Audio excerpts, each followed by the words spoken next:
ESPN. He's been asked a lot recently about the Packers, why they've been, well, bad. Rodgers got defensive again yesterday, but this time it was scrutiny over his head coach, Mike McCarthy. I think it's ridiculous. I think people don't understand how difficult it is to win in this league and win consistently. The success that we've had here, it's tough to do, and we've set the standard pretty high. But I wouldn't listen to some of those people out there. I mean, they're not in this locker room, they're not in the media rooms, they're not in the practice environments. They don't know what's going on. They don't know the type of work ethic that we have here and that Mike has here. All right, so things obviously not going so hot for Rodgers in the Pack right now. And a handful of ESPN insiders graded his season so far, ranging from a C to a B. Max, what would you grade Rodgers' season so far? Well, anyone who gives him a C or a B is wrong. It's an A-. Rodgers gets an A-. This is very straightforward. A-? Hey, smart kids I want out you there. as You my know teacher. you know what I'm talking about. I used to sometimes hand in a paper in school, in elementary school, whatever, junior high school, and it would come back a B+. And I would think, come on, that's an A+ paper. well, yeah, great, versus your potential, I'm giving you a bit. No, you don't do that. You grade it compared to everybody else in the class. Okay. And compared to everybody else in the class, Aaron Rodgers gets an A-. Compared to his own potential, look, it's Aaron Rodgers in his best season. 14-1 team record, as a starter. QBR of 86, 45 touchdowns, 6 interceptions. Okay. That was when he was clearly and by far the best player in football, yes, including Tom Brady, who's the greatest quarterback ever. But at that moment, Aaron Rodgers, the best player in football. He is not that now. So if you want to grade him compared to that version of him, he gets a B+ or something like that. But if you want to grade him compared to everyone else, Stephen A., 22 touchdowns, 7 interceptions, 1 game out of first place, a QBR of 72, which is the 6th best QBR in football. Now let's do this scientifically, shall we? A, B, C, D, F. There are 5 categories, okay, and 32 teams, therefore 32 starting quarterbacks. Roughly 6 in each category. So if you are in the top 6, you are in the low end of A. He is a low A quarterback this year. He can't play defense for them, too. Just can't do it. But he's not what he once was, but he is better than most. The only guys better than him this year are all in the MVP conversation. The A's and A+ so far this year. Matt Ryan, Dak Prescott on a per-game basis, Tom Brady, Matt Stafford, those guys are ahead of him. Drew Brees, he's ahead of everybody else. First of all, you're wrong. Secondly, I would give him a B. Thirdly, you're absolutely right about your point that you're not grading him against his potential, because that would be foolish. But you have every right to grade him against a resume he has already established. That's not potential. That's fact. That's what he has put forth before our very eyes for years and years and years. And by virtue of your sheer concession that he is not what he used to be, that automatically disqualifies him from any kind of A grade, plus, minus, or regular. It doesn't apply. Let's go to the B range. Let's call this what it is. Aaron Rodgers, and I keep getting on you. I can't believe with those eyes you don't use the eye test. You read numbers all the time, and I get that. I just cannot believe you still have not leaned on the eye test. I don't understand. I need Are you falling in love with me or something? I need these. You're one person. If you had glasses, something would be wrong. Something would be wrong with this world, okay? You don't need them. But listen, here's the deal. We have seen Aaron Rodgers miss passes. We've seen him overthrow. We've seen him underthrow. Whether it's to Jordy Nelson, it's to Randall Cobb, it's to Devontae Adams, or anybody else. We have seen this man miss throws he has customarily and religiously made for years and years and years. He doesn't appear to be the same. Does that mean he can't go back to being Aaron Rodgers? Of course he can go back to being Aaron Rodgers. We're just talking about what we've seen from him thus far. Last year, year and a half, he hasn't been himself. Last year, we credited it to Jordy Nelson. To a lesser degree, I think it's still Jordy Nelson, because Jordy Nelson, to me, hasn't returned to the Jordy Nelson we once knew and loved before the injury he sustained last year. Now, let's get to why Aaron Rodgers made the statement that he made in defense of Mike McCarthy, which I also think he's wrong about. If there is one thing that annoys me to the end, is when these guys want to bring up how y'all don't understand how hard we work and what work we put in. Damn it, you know that. You know this is about results. Grow up. You know this is about results. It's about what you do on Sundays and Mondays, or in this day and age, Thursdays. Whenever the hell you're playing your games. You're absolutely right. Aaron Rodgers is absolutely right about me and anybody else he wants to categorize in that fashion. We are not covering their practices. We are not there every day. We are not in film room. We don't. I have no doubt that Mike McCarthy is working his butt off. I think he's a good coach. We're not saying that. What we're saying is the greatness of Aaron Rodgers seems to be being put to waste. Giving up 30 points for the 4th time in the first 9 games, that's your defense. That's not Aaron Rodgers. You're looking at how 71% of the times you're throwing the football, and mind you, it ain't just all about a deficit because you're doing that before halftime as well. They're relying totally on Aaron Rodgers, but they're not getting it done. And I'm looking at Mike McCarthy. They're 4-5. Wait a minute. They're 1 game out of first place. Time out. He doesn't play defense. Wait a minute. Y'all are acting like somebody is saying, Mike McCarthy, you need to get fired. No. What folks are saying is, excuse me, this guy is one of the greatest ever.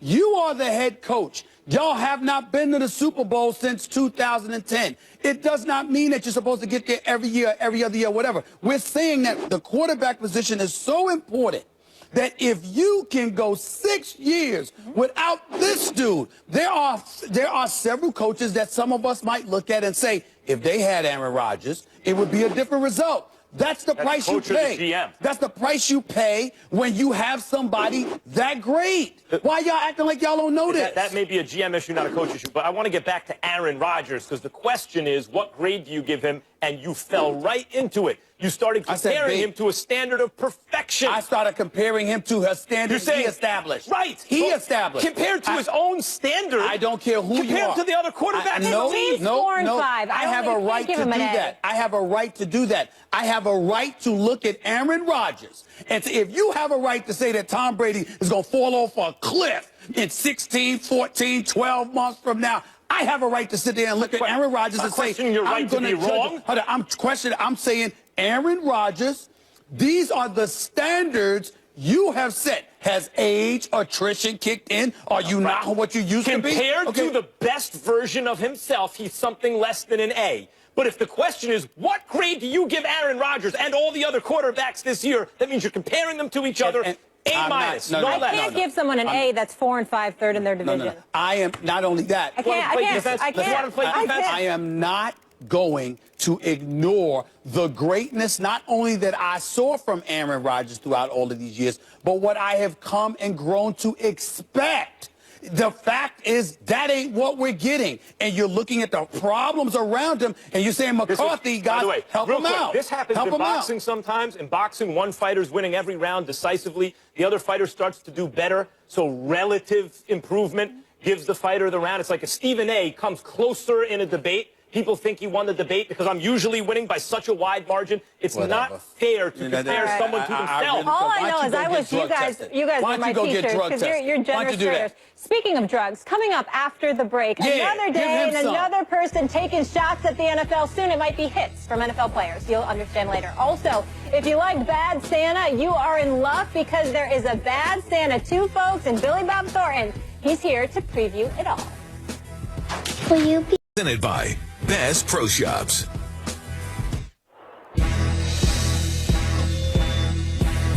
Let's get it cracking.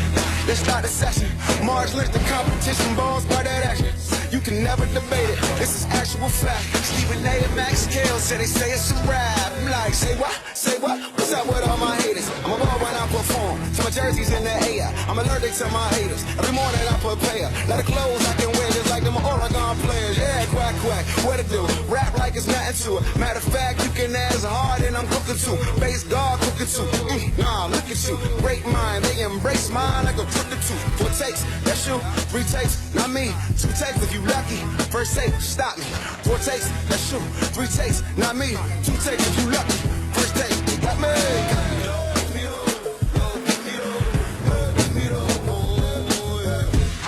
You know what it is? It's Friday Eve. But for this man to my right, Stephen A. Smith. It is just Thursday. Max Kellerman, this is First Take. What's up? Friday is, What's going is on? a great Hello. contribution to humanity. We're into it. I try. I finally contributed to the show. You say Friday Eve. I don't know why you be talking about that. That sounds to me like somebody that's accustomed to having weekends off, which ain't me. So there is no Friday Eve. I'm never off either, sweetheart. All right, well, then why you keep bringing up Friday Eve? Hit you Well, for what? sweetheart. You say that because I don't have to wake up as early. I'll give it to you that, okay? And you don't either. That's not true. Oh, That's not okay. true. Well, That's absolutely no false. one That's cares about absolutely our false. personal sleeping There we schedules. go. They care about mine. They care about mine. But go ahead. All right, not mine. Let's get into it. If Naptown was hoping to see King James in the flesh last night, they would, except it wouldn't be on the court. LeBron sat during the Cavs-Pacers game. Now, this was Cleveland's second game in a back-to-back. Friday, they played Detroit. So that's 3 games in 4 days. But after the Pistons game Friday, the Cavs have 4 days off until they face Portland Wednesday. So Cavs coach Ty Lue says the plan is to limit LeBron's minutes in January and February. Stephen A., are you okay with LeBron sitting on the back end of back-to-back games here when he has multiple days off coming up? No, I'm not as technical as that. Okay. I have a problem with LeBron James sitting. I'm not paying attention to the back-to-back or anything like that. If you're healthy enough, if you could be out there cheering and what have you, and traveling with your team, you should be out there playing. It's not that he doesn't deserve rest. Anybody deserves rest is LeBron James. But here's the point that I want to get to. I have a problem with any player sitting out on the road and you're healthy. Sitting out on the road, and especially when you're going up against somebody in an opposing conference, Max, that's where I get rubbed the wrong way.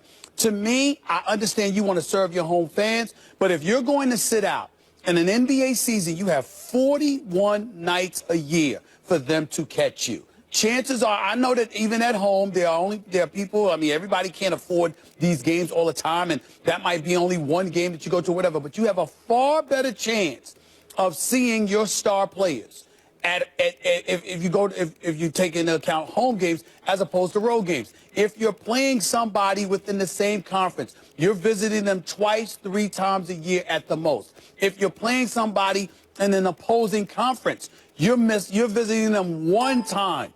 You can't miss those games when you're a megastar in this game. It's just something that you simply cannot do. I'm not going to get on LeBron James or Tyronn Lue. Listen, this is not them. Popovich did it for years. He still does it. We all understand it. This is nothing to insult or be upset about with LeBron James, who barely misses any games. I'm just one of those guys. I'm fixated on this reality. Road teams, when you go on the road, they rarely see you, and especially when it's the opposing conference.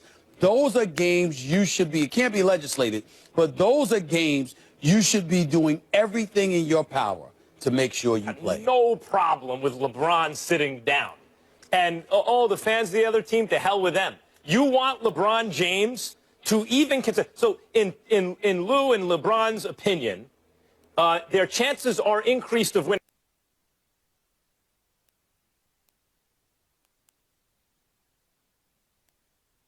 a championship if LeBron rests a given day, right? Okay, that's their own equation, whether you agree with it or not.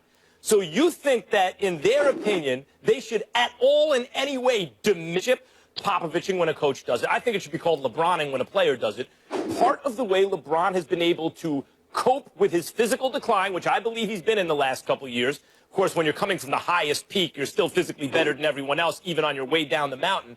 But the way he's been able to level that decline off and stay at the kind of altitude he's playing is by realizing, he matured and realized the regular season's a marathon. Pace yourself. Take some days off. Do the right thing so that when the playoffs roll around, you got enough gas in your tank to get over the hump, which is what just happened. If anyone has the equity to do this, it's LeBron James. And in terms of the hometown fans, even if he misses games at home, that's on the road. So what? They're rooting for their team. Right. Even the hometown fans, make this deal with the hometown fans. Increase your chance to win a championship, but you know what? You bought a ticket and you didn't get to see LeBron live. They'd all take that deal. Here's your nightmare.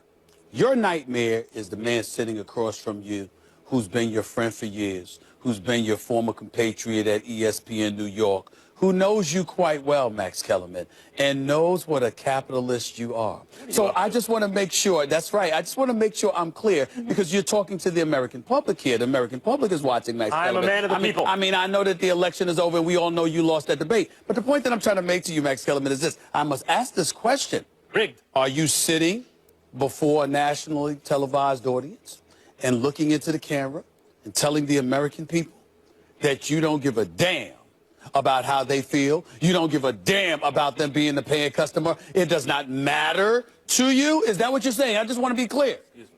I don't give a damn. It doesn't matter to me. How's that? Wow. Clear enough? Wow. Okay, that's fine. Now let's get back to this. You know what? I'm an old school kind of guy. I think about a Michael Jordan. I think about the Magic Johnsons. I think about Bird before that back injury really kicked in. Stars, Isaiah Thomas included, and others, they actually had and felt a sincere, genuine, inherent obligation. Kobe was that way as well.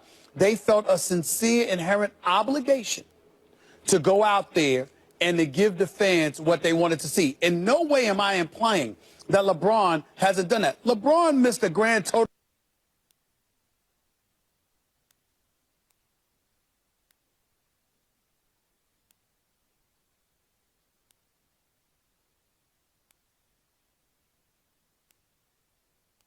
of like 16 games in 4 years during his years in Miami. The guy, I'm not questioning. Entered Wednesday's game 6 in the league and playing time. 6 in the league and playing time, averaging 37 minutes a game. Listen, I forgot which guy it was, but I remember they were playing in Utah, and I forgot which team it was or whatever. You didn't play in Utah. You're an Eastern Conference team. They're not going to see you. Yeah, but he cares more about the past. I want to address that. That's what I'm saying. That's my biggest thing. Let's take Michael Jordan out of this because he was a cyborg. Well, what about Karl Malone? What about John Malone Stockton? also was fit, but most of the other stars of yesteryear were not play. There is much more exertion in the NBA now, physically, than there used to be. Off-season training regimens, playing defense every night on every guy. You can even talk to the old-school coaches, Pat Riley, all those guys, and they'll tell you, back in the day, it's who were you going to guard that night? Today, it's you got to guard everybody. It's a more sophisticated, higher, faster-paced game. Wait a minute. Hold on. Let me stay with that point. Let me stay with your point. Max Kellerman, whether it's boxing or anything else, you repeatedly and religiously defer to history. I am saying to you from an historical perspective, do you know of any star in history who sat down games and said, you know, I just needed to rest today? LeBron is innovating in that case. Okay. And by the way, this is a tough one. Finally, you said, I just want to say this. This really is a tough one. You said that guys like Kobe and everyone had felt a sincere obligation to play for the fans. LeBron James feels a sincere obligation to win championships for the fans of the Cleveland Cavaliers. That's his obligation. I understand and I appreciate that point. All I'm saying is because you know you're going to be in the playoffs, that's even more additional games those local fans get to see you. The people on the road don't. My issue is the road. That's it. I understand both arguments in this one. LeBron, though, trying to make his 7th straight trip to the finals. But we want you guys to get involved at home. Do you have a problem with LeBron sitting out versus the Pacers last night? We'll share those results and react a little bit later in the show. It doesn't get much bigger than LeBron James, but then there's his idol, the late, great Muhammad Ali. LeBron, an admirer of the boxing legend, both in and outside of the ring, jumped on the chance to support an exhibit honoring his life at the Smithsonian National Museum of African American History and Culture. James Charitable Foundation and his business partner, Maverick Carter, are donating $2.5 million to the new exhibit. Stephen A., can LeBron ever be bigger than Muhammad Ali? Never. I want to be very, very clear about that. Never, no way on earth. And that is in no way disrespectful to LeBron. And I want to make sure everybody understands that we're asking that question because we hear a lot of people bringing that question up. This is not to denigrate or insult LeBron in any way. LeBron is phenomenal, not just as a player, but in terms of his mission, his charities, you know, what the conscientious individual that he is, donating $2.5 million to this cause, you know, putting kids, guaranteeing scholarships to the University of Akron. You know, this guy is going to ultimately empower by educating thousands upon thousands of local youth. And Lord knows what he's doing nationally. So This guy is an iconic figure, and he deserves our respect and appreciation. But Muhammad Ali, civil rights era, what he meant to us as black people, and I know it's not just black people whose lives that he touched, but make no mistake about it, in our opinion, there's a lot of lives that he touched later. He touched us immediately. He basically reminded black people that we were special, that we were a great people, that we should not in any way accept being denigrated, that we deserve human and civil rights just like anybody else, that we are black, that we are beautiful, and we have a reason to be proud of ourselves. When you consider the history of this country and the way black folks have been affected by the insidious behavior on a part of America from an historical perspective, for him to do what he did for us, being a member of the Nation of Islam, speaking up the way that he did, taking on all comers, including the federal government, and ultimately winning this, and suffered through the process. A lot of times we talk about sacrifices folks need to make, but more often than not, Max, we find ourselves talking about the sacrifices folks need to make because they don't necessarily do things that are uncomfortable. Muhammad Ali, that can never be said about him. He's the greatest of all time. LeBron James is doing great things, and he should be commended for it. And he's one of the great athletes in the history of this country. He will never be as big as Muhammad Ali, and he probably knows that. He does. Muhammad Ali is the greatest, not only because he was the greatest heavyweight who ever lived in the ring. Like, he had to do that. He actually had to go out and beat Sonny Liston and Joe Frazier and George Foreman and all those guys. In the greatest era ever for heavyweights, he actually had to beat all those guys. He had to be better than them, or he would not be remembered the way he is today. But in addition to that, he stood up for what he believed in. And there was a scene in the Will Smith, the Michael Mann movie, The Greatest. Ali? The Ali movie. Or the Ali, I guess it's called. Yep. Where and this is based on something that happened. It's a true story. Ali is running in Zaire, in Kinshasa, Zaire, through the alley, and he comes across a mural of him crushing a warplane, as like a giant crushing a warplane, and he realized at that moment, this is bigger than him. He's affected the entire world. And so he had to beat George Foreman, who no one could beat. And he realized it's not just about him beating Foreman. He had to draw strength from all oppressed peoples all over the world because he was their champion. Now there's more media. Right. There's more media now. And so maybe LeBron James can make more different impressions in people's minds. But in terms of the space that an athlete occupies in people's minds around the world, it will never be close. Muhammad Ali was arguably the most famous man in the world, including like Nixon and the Pope back then. And based on what he represented, I can't imagine another athlete ever being as big as Ali. Muhammad Ali knew he would be vilified, knew he would be ostracized, knew he would be hated, and knew just as much that his financial stability would be severely compromised. I don't know of too many athletes. I don't think I know of any athlete in this day and age who will do that. I even had somebody ignorant enough to tell me that Colin Kaepernick would do that. I said, do you mean the same Colin Kaepernick that's making $12 million and the same Colin Kaepernick that didn't want to go to Denver because they couldn't work out about $400,000 to $500,000 that he would lose out on if he went there? Yeah. You mean that Colin Kaepernick? Shut the hell up. Muhammad Ali wasn't worried about his brand or personal gain. It was the cause and it was the people. Let's stop that nonsense. People understand even the impact it had when then Cassius Clay, after upsetting Sonny Liston, which is impossible to do, turns to the camera and says, I'm not Cassius Clay anymore. That's my slave name. My name is Muhammad Ali. Nowadays, an athlete changes whatever, no big deal. Back then, that alone sent shockwaves around the entire globe. And as an aside, it's important to point this out.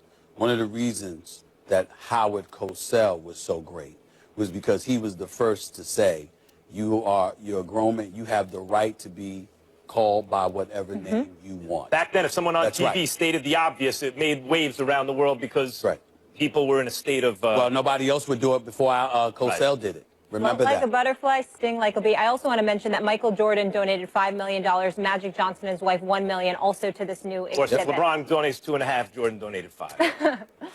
It is what it is. Game up, LeBron. Coming up, that bad man, Stephen A., he's salty right now, and it has nothing to do with his play on the field. I think it's ridiculous. I think people don't understand how difficult it is to win in this league and win consistently. The success that we've had here, it's tough to do, and we've set the standard pretty high.